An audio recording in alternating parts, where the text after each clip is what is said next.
cura de um paralítico de Betesda. Olha, quem não conhece essa passagem bíblica, né? Mas a gente vai tirar algumas lições aqui para a nossa vida.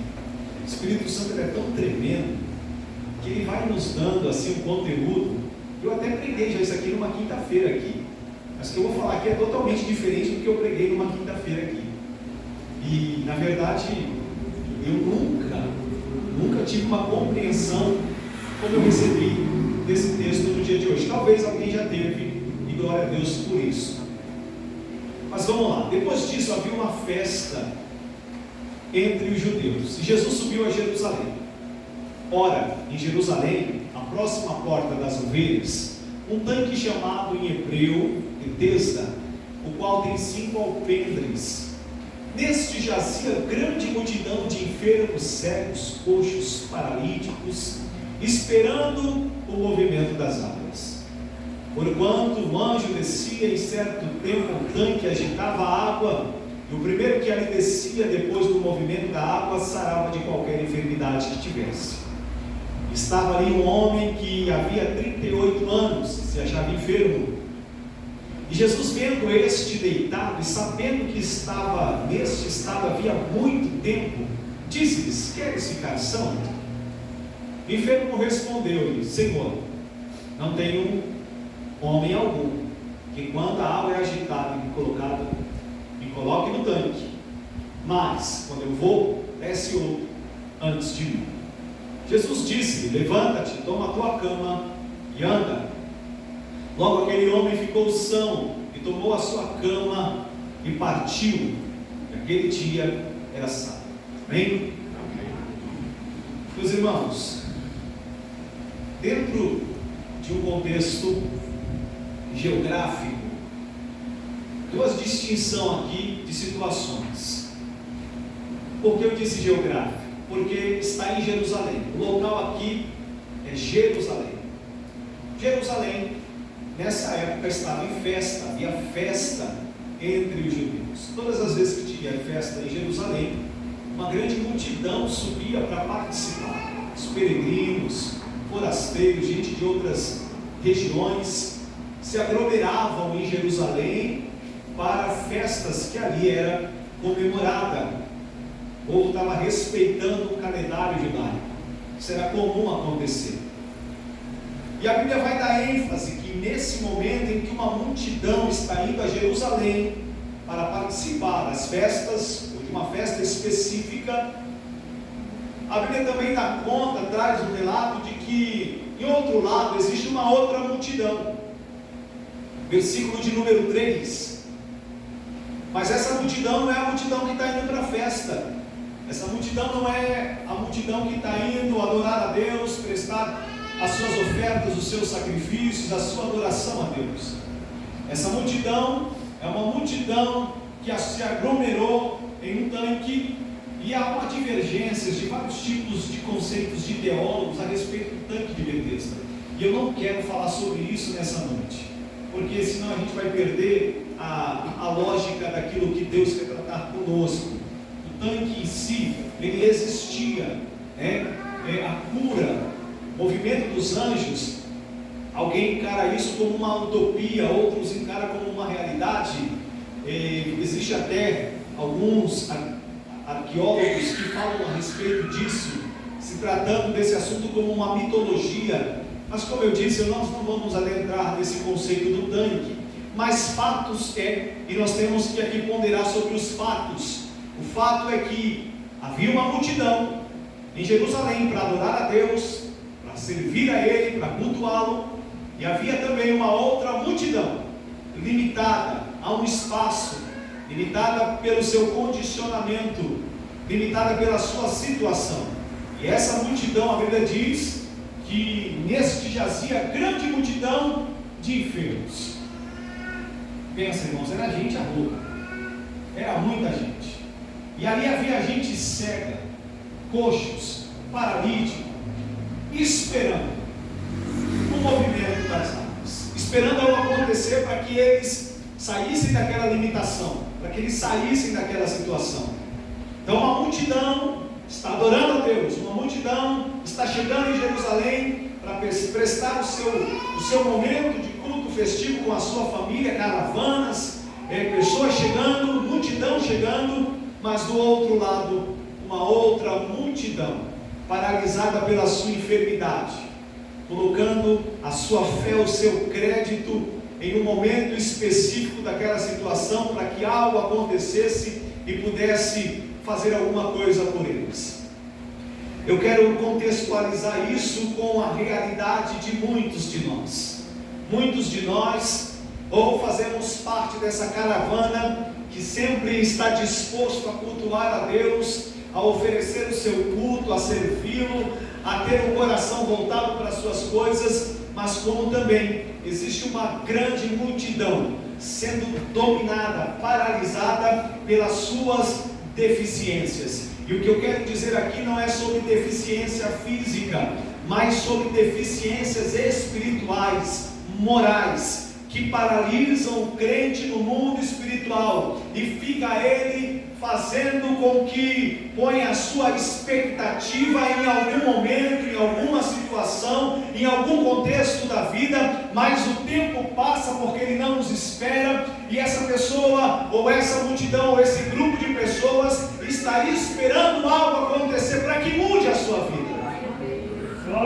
E eu pergunto para você, que multidão você faz parte? Em que multidão você está inserido? Na multidão que tem o coração disposto a servir a Deus, uma multidão que está disposta a entregar o seu sacrifício, a sua adoração, que sobe a Jerusalém para oferecer a sua vida, ou uma multidão que está paralisada, uma multidão que está limitada por conta das suas enfermidades na alma, enfermidades morais, enfermidades espirituais? De qual multidão você faz parte? Pois bem, ali havia essas duas distinções de multidão, e no meio dessa multidão, um deles é ressaltado por Jesus, porque Jesus está passando ali.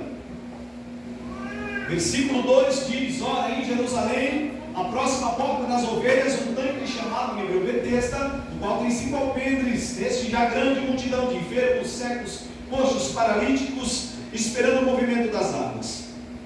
Ali no versículo 4 fala do anjo, e no versículo 5 fala do homem.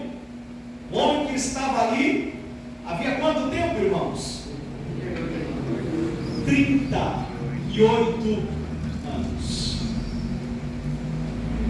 38 anos. Pensa, 38 anos é uma boa parte da vida. Beirando aí os seus 50% dentro do conceito bíblico de que o homem tem os seus 70 anos de vida, que passa disso é canseira, é fadiga, e alguns, pela sua robustez, a Bíblia diz que chega até os 80. E passou disso é lucro, né? Glória a Deus. 38 anos, esse homem, ele está limitado por uma paralisia, ele está limitado por uma enfermidade. Ele está limitado por um condicionamento, ele está condicionado a uma enfermidade e ele está paralisado por conta disso. E ele está ali esperando uma oportunidade para que a sua situação seja mudada. Um outro conceito que a gente pode tirar e aplicar na nossa vida é observarmos aquilo que está nos paralisando, impedindo de nós nos movimentarmos no reino de Deus, impedindo você de ser um cristão pleno, total, de absoluta certeza de entrega ao seu Senhor. Esse homem está há 38 anos, porque uma enfermidade está limitando a ele a viver uma vida normal. E é tão triste para um ser humano, para um cristão em especial, estar limitado na sua vida espiritual, na sua vida conjugal, na sua vida como cristão, como servo de Deus, na sua vida familiar, por conta de uma paralisia, por conta de uma enfermidade. Enfermidade essa que eu digo, eu quero que você entenda e leve isso para o conceito espiritual, não físico. porque físico, todos nós podemos ficar uma hora ou outra doente, enfermos, faz parte do contexto da vida. Mas eu quero que você faça essa transferência, você encaixe isso na sua vida espiritual. Esse homem está limitado, ele não pode ir à festa, ele não pode ir ao culto, ele não pode ir à adoração, ele não pode ir ao sacrifício, ele não pode ir àquele momento tão especial. E a Bíblia traz essa distinção de pessoas que estão indo cultuar a Deus e de outras que estão limitadas àquele condicionamento físico. E eu faço essa pergunta para que você reflita e você pense sobre a sua situação. O que tem limitado você? O que tem impedido você de entregar a sua vida plenamente a Ele? Quem sabe você consegue até vir ao culto, mas o que você não consegue é cultuar a Deus. Quem sabe você consegue até ouvir a palavra, porque Deus te deu 2 ouvidos, e glória a Deus por isso. Mas o que você não consegue é ingerir a palavra, é entender a palavra, é compreender, e mais do que isso, viver a palavra. Quem sabe você até tem roupa de cristão, você tem uma saia decente, uma blusa decente, mas o que você não consegue é trajar um caráter cristão. Quem sabe você até consegue comprar um bom terno, uma boa gravata, um bom sapato, e tudo isso é louvável, mas falta, parece, com a concepção de verdadeiramente você ser um servo de Deus, por debaixo de uma armadura que você veste. Porque você talvez e eu estejamos limitados a alguma deficiência, e essa deficiência nos impede de nos aproximarmos de Deus, de nós nos chegarmos a Ele. 38 anos, pensa, há 38 anos que esse homem, ele ouvia as festas que aconteciam em Jerusalém, porque o tanque de Betesda não ficava tão distante da onde era comemoradas essas festas, ficava dentro de Jerusalém, e Jerusalém é uma cidade pequena, de porte pequeno, e pensa uma multidão cantando, louvando, caravana chegando, povo chegando, de todas as cidades vizinhas, circunvizinhas, e de outros territórios até mais distantes. Então era muito óbvio que o barulho da adoração dentro da cidade de Jerusalém era um barulho que chegava longe. Agora pense comigo, quem estava naquele conceito, a multidão dos enfermos, ouvia a festa, mas não podia participar da festa, porque a sua deficiência o limitava ao tanque de Betesda. E é sobre isso que eu quero falar com você. As pessoas que estão limitadas, elas não conseguem viver o Evangelho em sua plenitude, elas não conseguem viver a vontade de Deus em sua plenitude. Elas ouvem, mas elas não conseguem ser participativos, elas se envolvem, mas não conseguem ter comprometimento, faz parte dos departamentos, toca, canta, prega, fala, fica na porta ou fica no banco, mas não consegue ser inserido no corpo, não consegue fazer parte do corpo por conta de alguma limitação. Essas pessoas estavam limitadas àquele ambiente, eles não poderiam sair dali. O único ambiente permitido para eles dentro de Jerusalém era aquele ambiente. E quem sabe você está numa redoma, você está dentro de um limite que a sua deficiência lhe colocou. Você até tenta, você até imagina, você ouve, mas você não consegue sair, porque você está limitado a esse condicionamento moral, espiritual que você vê. Isso é complexo. Isso é complexo. Porque muitas vezes a nossa realidade não condiz com aquilo que muitas vezes pregamos, cantamos, oferecemos a Deus, e há uma distância enorme entre essa realidade que vivemos e entre aquilo que oferecemos a Deus. E esse homem estava ali há 38 anos. 38 anos. Quantas festas? Pelo menos 3 principais festas aconteciam em Jerusalém, dentre tantas outras. Mas esse homem, por muito tempo, ouviu barulho de festa. Mas ele entendia que enquanto ele não fosse curado, não só ele, mas como toda aquela multidão que estava ali, enquanto eles não fossem restaurados, o que eles poderiam usufruir era só de barulho e de nada mais. E havia uma expectativa dentro daquela redoma, daquele ambiente. A expectativa era de que talvez descesse um anjo ali, movimentasse as águas, e quem chegasse primeiro ali fosse curado. E esse homem, ele até traz essa queixa para Jesus. Estava ali um homem, 38 anos, versículo 5. Você achava enfermo. E Jesus, o vendo, este deitado, e sabendo que estava nesse estado havia muito tempo, Jesus observou. Jesus fez uma leitura muito precisa de todos que estavam ali. E o que chamou a atenção de Jesus foi o tempo que esse homem estava ali, 38 anos. Sabe, meus irmãos, Jesus, ele faz uma leitura da nossa vida. Uma leitura muito precisa, porque Ele é Deus. O salmista diz que Ele esquadrinha o nosso coração. Pensa, Ele vai em um lugar aonde psicólogo não vai, terapeuta não vai, psiquiatra não vai. Se Ele é a palavra, e nós acreditamos nisso, e se ela é espada de 2 fios, aonde Jesus vai, é aonde nenhuma palavra humana consegue ir. Ele é apto para ir à divisão da alma, do espírito, juntas e medulas. É lá que Jesus vai. E Jesus nos conhece do avesso. E Jesus fez uma leitura da vida daquele homem, 38 anos. Há quanto tempo, meu irmão, há quanto tempo, minha irmã, você está nessa condição apenas de participar pelaquilo que você ouve? Você não consegue viver, você não consegue sentir, você não consegue extrair para a sua vida.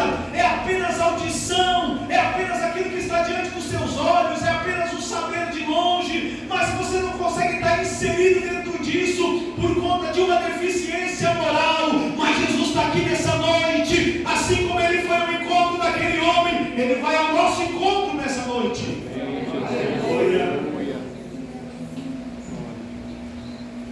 E aí, Jesus, no meio daquilo, daquela situação, 38 anos, Jesus faz uma pergunta para ele. Qual é a pergunta que Jesus faz? Você quer ficar são? Ora, irmãos, a maior expectativa daquele homem era ser curado. Não tinha outra expectativa dele, não tinha outra. A expectativa dele estava voltada para o tanque. Jesus vai alinhar isso com o milagre que Ele faz, não só dele, mas de toda aquela multidão. Porque eu acredito, irmãos,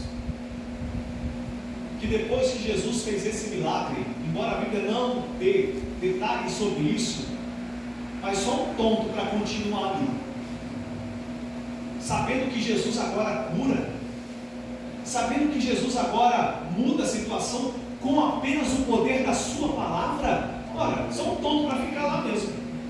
Com certeza esvaziou o ambiente. Todo mundo falou: opa, peraí, vou largar esse tanque aqui, eu vou ficar aqui no tanque fazendo o quê? Eu vou atrás desse homem. Se ele com a palavra fez o que ele fez na vida desse que 38 anos está aqui, olha, ele pode fazer isso por mim também. Sabe, meus irmãos, Jesus não está limitado a fazer uma obra na vida de um só, não, mas na vida de todos. O problema é a nossa disposição. Às vezes a gente entra em questionamento com Jesus a respeito daquilo que está acontecendo na vida do outro. Mas você está tendo disposição como o outro está tendo? Você está tendo disposição como o outro faz? Qual é a tua disposição em relação ao reino de Deus? Eu não tenho oportunidade. Você procura se fazer presente nos trabalhos da igreja? Esses dias alguém questionou, porque eu estou dando oportunidade para o Antônio. O Antônio está aqui terça, está aqui quinta, do lado da cruz, está junto comigo comendo sal. Aí tem gente que some da igreja, e aí não tem como, irmãos. A matéria-prima, para ela ser usada, ela tem que estar presente. Se você quer ser usado por Deus, esteja presente. A sua ausência, você não é Jesus. Você ficar ausente e abandonar o barco, claro que Jesus não quer isso, mas Ele tem outro para pôr no seu lugar. A gente não somos insubstituíveis. Não. Tenha um coração humilde e entenda isso. E aí, Jesus faz uma pergunta para ele aí o camarada entra com uns argumentos para Jesus. Ele entra com uns argumentos que não foi o que Jesus perguntou para ele. Vamos ver o que ele fala para Jesus. Versículo 6 diz: Jesus, vendo este deitado e sabendo que estava neste estado havia muito tempo, disse: queres ficar são? Jesus faz a pergunta. Aí vamos ver a resposta dele. Versículo 7. O enfermo respondeu: Senhor, não tem homem algum que, quando a água é agitada, me coloque no tanque, mas enquanto eu vou, desce outro antes de mim. Foi essa a pergunta que Jesus fez?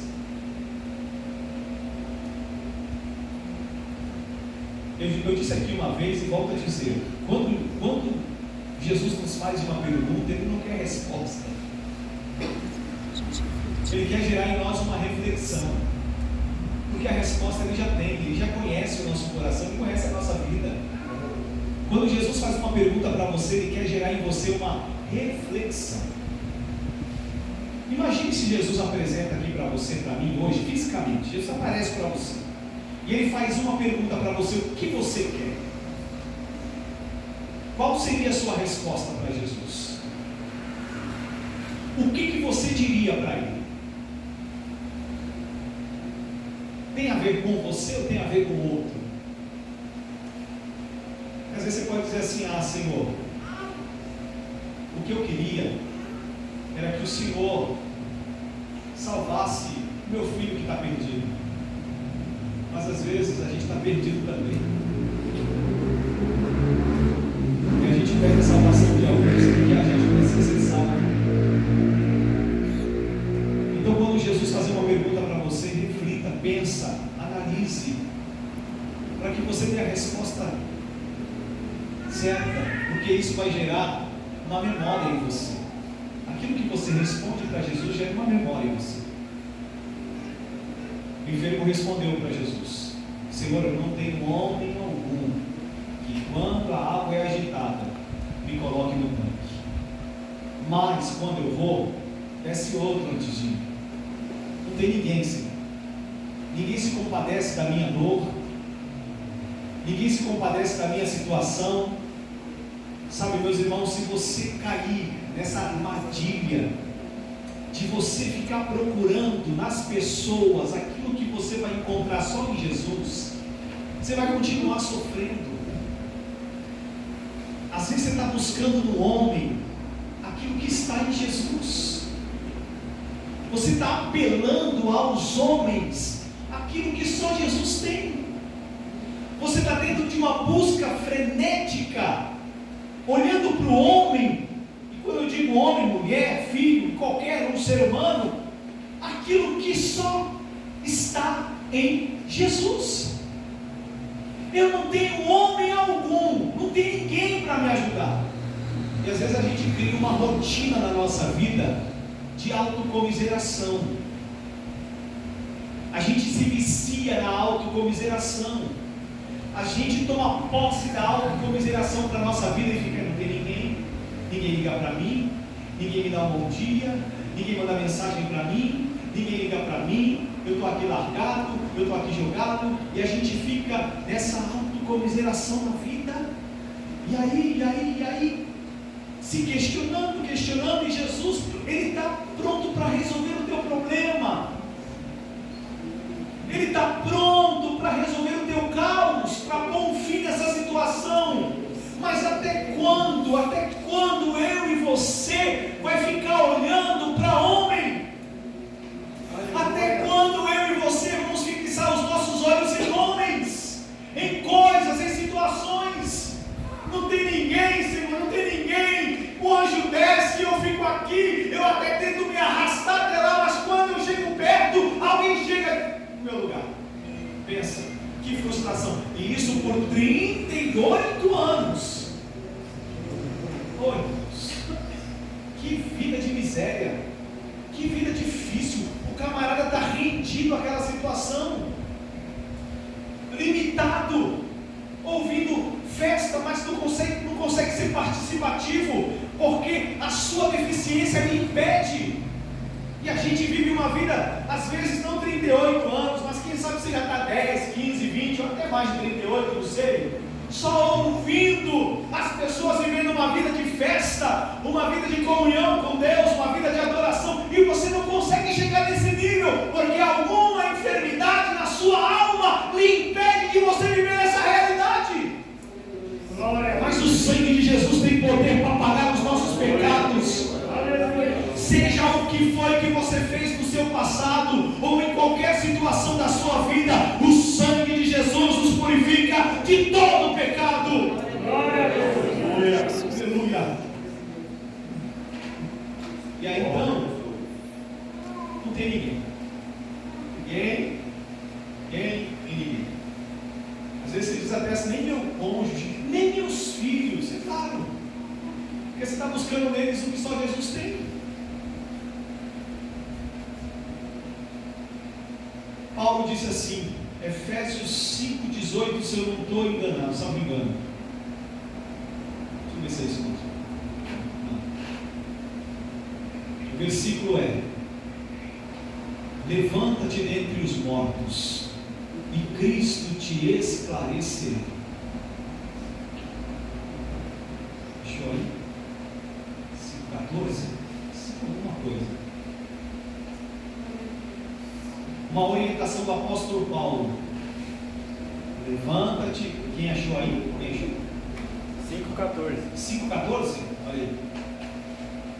Pelo que diz: desperta, ó tu que dormes, e levanta-te dentre os mortos, e Cristo te esclarecerá.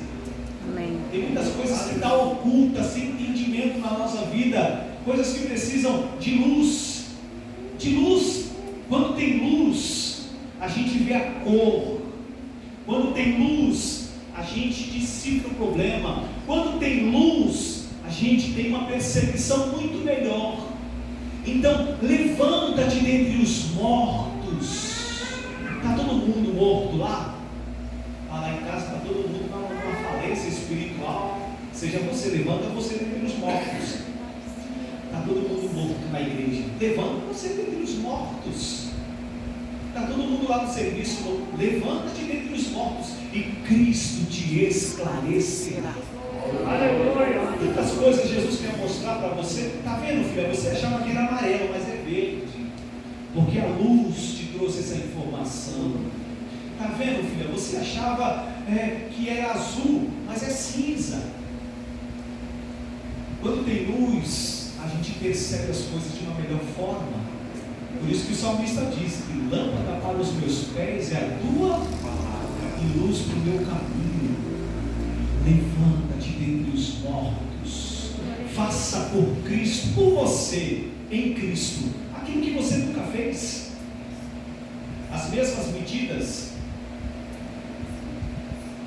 nos levará aos mesmos resultados, mas basta uma mudança. Quando você decide mudar, Deus, Ele promove mudanças na sua vida. Quando você decide mudar, Deus promove mudança na sua vida. Aleluia. Aí o texto continua, nós já vamos finalizar. Glória a Deus. Versículo 8. Jesus dá uma ordem. Jesus disse: levanta-te, toma a tua cama e anda. É o primeiro texto, ou se não me engano tem 2 ou 3 textos que Jesus ele decide fazer algo sem depender da fé alheia. Ele decide e ponto final. Esse texto não demonstra que esse homem desconta uma fé, Mas Jesus, ele decide fazer aquele milagre. Jesus não questiona ele a respeito de fé. Jesus faz uma pergunta e o seu coração estava tão extraviado dentro daquela situação, daquele contexto que ele estava vivendo, que a resposta dele não foi o que Jesus nem deu atenção para aquilo que ele falou, nem deu trela para ele. Mas o ato de compaixão de Jesus, porque a Bíblia diz que Jesus, vendo ele 38 anos que estava naquela situação, o estado de compaixão de Jesus entra em alerta aqui. E Jesus vai manifestar o seu poder pela sua compaixão. Eu vejo Deus manifestando o poder dele nessa sua situação por compaixão. Talvez você tenha até dificuldade de acreditar em algumas coisas. E eu não quero endossar aqui incredulidade, a questão não é essa. Mas às vezes a gente está tão mergulhado no problema, na situação, a gente está tão envolvido na crise, que nos falta essa fé. Mas aí entra o estado de compaixão de Jesus. E quando Jesus decide agir por compaixão, não tem morto que não venha a ser ressuscitado, como o filho da viúva de Naim. Ele teve compaixão daquela mulher, foi até o encontro do defunto que estava no esquife, toca no esquife, o menino ressuscita e ele entrega o morto vivo para o menino, para a mãe agora. Então entenda uma coisa, eu vejo Jesus agindo por compaixão nessa noite, por compaixão, e mudando a tua situação. Creia nisso, em nome de Jesus. O texto continua. E logo aquele homem ficou são. E todos, aliás, e tomou a sua cama e partiu. Aquele dia era sábado. Aquele homem toma a sua cama, vai embora. E eu acho interessante que depois Jesus vai encontrar esse homem aonde? Aonde, irmãos? Ele vai encontrar esse homem na festa. Jesus dá uma orientação para ele. Vou achar aqui o versículo.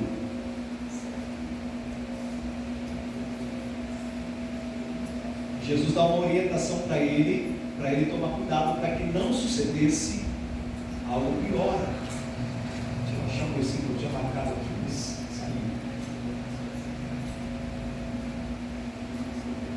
Se alguém achar, me passa aqui.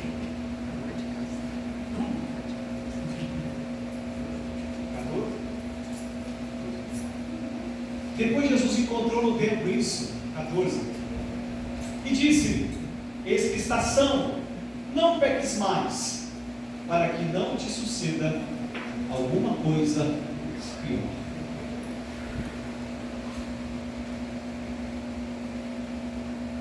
Olha só, Jesus disse para ele, entre linhas aqui, Jesus está dizendo que o que levou ele àquela situação foi algum comportamento dele, alguma atitude. E Jesus está dizendo para ele novamente: olha, toma cuidado. Toma cuidado para que não suceda com você algo pior do que isso. O que é que pode ser pior para alguém ficar 38 anos paralítico em cima de uma cama? Irmãos, eu acredito que aqui agora é só o inferno que Jesus está falando. Coisa pior aqui é isso. Não tem outra coisa pior do que essa, humanamente falando, não. Então deixa eu dizer uma coisa para você, que as nossas deficiências sejam curadas nessa noite, para que não nos suceda coisa pior. Porque uma coisa é você sofrer consequência aqui na terra, outra coisa é sofrer consequência na eternidade. Então, se a gente tem problemas para ser resolvidos, vamos resolver enquanto estamos aqui. Vamos ter uma vida disciplinada em Cristo Jesus aqui, vamos buscá-lo aqui, porque depois dessa vida, o apóstolo Paulo diz que ao homem cabe morrer uma só vez, depois disso segue-se o juízo, não tem mais o que fazer. Será que você está disposto a isso? A mudar de vida? Porque a mudança acontece não porque alguém decide mudar por você, mas quando você decide mudar. Agora esse homem não está ouvindo mais festa, ele está sendo participativo da festa. Lembra? 38 anos ouvindo. Jesus encontrou ele no templo, onde ele não podia ir, estava limitado por conta da sua enfermidade. Mas Jesus curou, Jesus restaurou e ele foi para o templo. Sabe, você percebe que uma pessoa está sadia quando ela está no templo. Ele está doente, está na onde? Está no tanque de Betesda. Está curado, está onde? No templo. Você vê um crente ausente da igreja, você pode ter certeza que ele está em algum tanque de Betesda por aí, esperando o movimento, atrás de movimento, buscando o movimento. Mas não. Quando a gente é curado por Jesus, a gente vem para o templo. Amém, Jesus, aleluia. Some da igreja não, crente. Some da igreja não. Isso fala muito sobre a tua vida espiritual. Sei que algumas situações aqui é questão de trabalho, mas se não for trabalho, esteja aqui, não seja como Ananias e Safira. Não use desculpa para você não estar no templo. Não use desculpa para você deixar de fazer aquilo que tem que ser feito para Deus, em plenitude, completo. Amém, meus irmãos? Amém. Quem está curado vem para onde? O templo. É isso. Jesus quer te encontrar aqui. Jesus encontrou ele aonde? No templo. Coisa mais clara do que isso, irmãos. O problema é que você quer que Jesus que ele te encontre lá, sem você fazer esforço nenhum. Não, Jesus já morreu para salvar você. Agora, no demais, você tem que sacrificar sim, tem que pagar o preço. Às vezes eu vi um pastor na internet falando que crente não paga preço porque Jesus já pagou. Eu queria ter a fé que ele tem. Mas não, Jesus pagou o preço pela nossa salvação. Comunhão com ele tem um preço a ser pago. Até Jesus pagou esse preço. Ele saía para orar, se isolava da multidão, orava constantemente. Isso demonstra que quanto nós somos dependentes também do nosso Deus. Curve sua cabeça, deixa eu fazer uma oração. Pai, em nome de Jesus. Quantas vezes nós estamos limitados, Senhor, por uma questão moral, por uma questão ética, espiritual, algo que aconteceu, e nós apenas conseguimos nos envolvermos com um tanque de Betesda.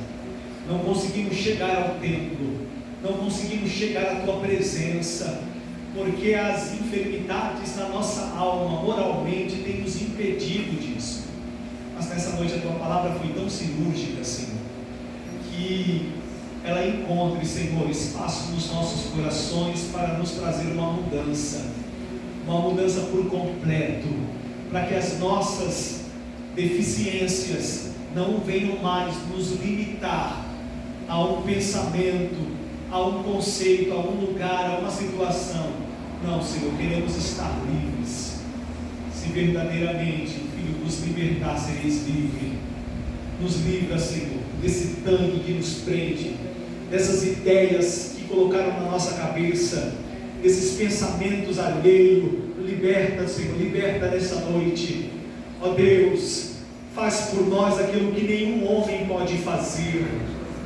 Faz por nós aquilo que a esposa não pode fazer, que o marido não faz, que os filhos não fazem. Faz por nós aquilo que os pais não conseguem fazer. Tu és o Deus, e em Ti nós encontramos suficiência para todas as coisas, em nome de Jesus. Amém.